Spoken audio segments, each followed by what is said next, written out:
जय हिंद सभी को। कैसे हो दोस्तों आप सभी? आशा कि आप सभी अच्छे होंगे, मस्त होंगे, स्वस्थ होंगे। तो दोस्तों आज का टॉपिक है हम ए और ए एन का हम प्रयोग करना सीखेंगे। ए और ए एन का हम इसमें प्रयोग करना सीखेंगे। इसमें बच्चों को कंफ्यूज रहता है भाई हम कहाँ ए का प्रयोग करें और कहाँ हम इसमें एन का प्रयोग करें। तो सबसे पहले हमें जो अल्फ़ाबेट होते हैं वो हमें आने बहुत ही ज़रूरी है। बीच में कितने तो स्वर होते हैं जिसको हम वोवल कहते हैं, स्वर, और एक होता है व्यंजन। ठीक है, व्यंजन। स्वर कितने होते हैं? ए, ई, आई, ओ, यू, ये स्वर होते हैं इंग्लिश के अंदर। व्यंजन जैसे बी, सी, डी, इनको छोड़ के जो भी एक्स, वाई, जेड जो भी बसते हैं वो किसमें? व्यंजन में, जिसको हम कहते हैं कॉन्सोनेंट कहते हैं। ये वोवल होते हैं, इनको हम हिंदी में स्वर कहते हैं। टॉपिक बहुत ही अच्छा है, तो वीडियो को शुरू से लेकर एंड तक आप उसे जरूर देखना। कई बार कंफ्यूज होता है बेचारे बच्चों को, हम किसी सेंटेंस के अंदर हम ए का प्रयोग करें या एन का प्रयोग करें, हम वहाँ कंफ्यूज रहता है।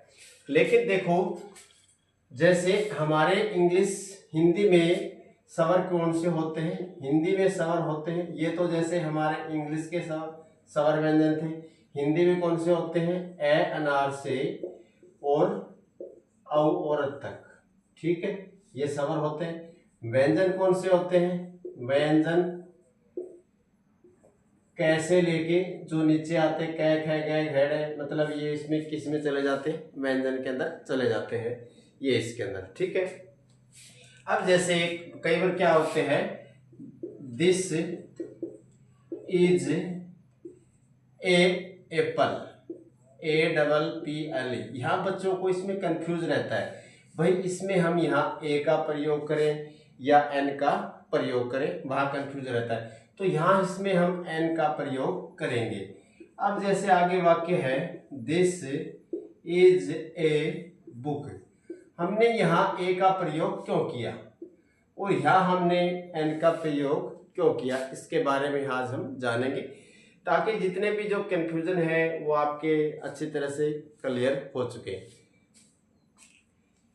अब जैसे हमारे पास हम लेते हैं, जैसे अगर कोई भी फिलअप होता है, इज, हमारे जो हेल्पिंग जो वर्ब होते हैं, is, am, are, was verb के बाद हैज, हैव होते, वहां हम जैसे ए का प्रयोग करते हैं या एन का प्रयोग करते हैं। ठीक है, अगर कोई भी स्वर में से, अगर इन पांचों में से कोई भी आ जाता है, जैसे यहाँ खालिस्तान, अब जैसे थोड़ा सा समझेंगे हम, दैट इज डैश आउल। ठीक है, अब जैसे इसके अंदर ये वाक्य दे दिया, अब ये देखेंगे ये क्या, इसको हम क्या बोलेंगे? इसका उच्चारण क्या आएगा? आउल आएगा। आउल, आउल मीन होता है उल्लू। आउल मीन क्या होता है? उल्लू होता है। अगर आवाज किसमें से, स्वर में से आती है, आउल, आउल, इसमें से अगर स्वर में से आवाज आती है तो हम इसमें यहाँ एन का प्रयोग करेंगे। चाहे हमारे पास फिलअप के बाद इन पांचों में से कोई वोवल हो या न हो, उसकी आवाज। अब जैसे यहाँ है, this is dash hour, HOUR। ठीक, अब जैसे ये है यहाँ हमारे पास, अब देखो इसको क्या बोलते हैं? आवर बोलते हैं। क्या बोलते हैं? आवर बोलते हैं। तो देखो एच इसके अंदर क्या है? साइलेंट है। एच इसके अंदर क्या है?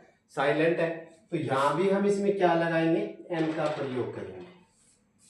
एन का प्रयोग करेंगे हम इसके अंदर। क्यों करेंगे? क्योंकि इसको क्या बोलेंगे? आवर। आवर, आवर मीन होता है घंटा।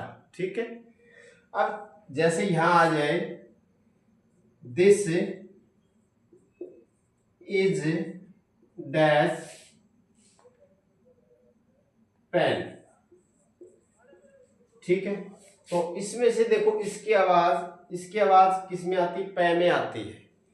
किस में आती है? कै कबूतर वाली जो लाइन होती है, जो नीचे कै खे गए घेड़े होते हैं, उसमें होती है। तो वहां हम अगर इसमें से आवाज आती है तो हम इसमें लगाएंगे, क्या लगाएंगे? ए का प्रयोग करेंगे। क्या करेंगे? ए का प्रयोग करेंगे। अब जैसे हम एग्जाम्पल के लिए थोड़े से और सेंटेंस लेते हैं ताकि आपको इसमें अच्छी तरह से इसमें आपको समझ में आ जाए। ठीक है, अब जैसे दैट इज डैश यूनिवर्सिटी। ठीक है, अब जैसे ये देखो इसमें से है, स्वर वोवल में से है, लेकिन इसकी आवाज क्या है? यूनिवर्सिटी व्यंजन में से आती है। तो इसमें हम क्या लगाएंगे? ए का हम प्रयोग करेंगे। किसका प्रयोग करेंगे? ए का प्रयोग करेंगे। तो अगर खालिस्तान के बाद जो अक्षर होता है उसका अगर हम उच्चारण करते हैं तो स्वर में से अगर आवाज आती है तो हम वहाँ एन का प्रयोग करेंगे, चाहे हमारे पास इसमें ये स्वर क्यों न आ जाए। लेकिन अगर व्यंजन में से आवाज आती है तो हम किसका? ए का प्रयोग करेंगे।